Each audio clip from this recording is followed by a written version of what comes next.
What's an adjustment that can make today a little better? If you saw the video from a couple days ago, I was talking about I'm in this period of perseverance. And the one thing that I've always found that really helps me is working out in the morning. And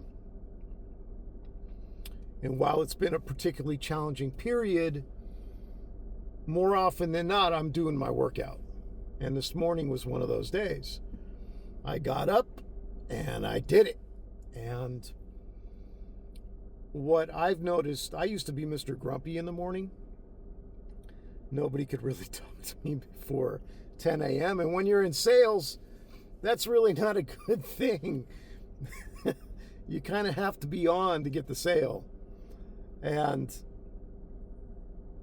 working out first thing after I feed the dogs in the morning has become really the most important thing I think I do every day as far as self-care. It gets my body moving, fills it with some endorphins. It breaks through all whatever the bullshit is that's going on in my head at the moment. And I am actually an operational human being by the time I finish my workout. Don't talk to me before that, but when I'm walking out of the garage and into the house, I can greet my wife with some semblance of niceties, I guess. But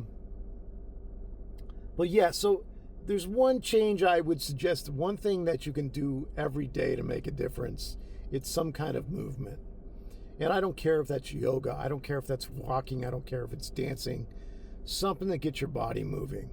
And even if you're a person right now that's sitting in bed, that you can't get any farther than that, you can jump up and down in your bed.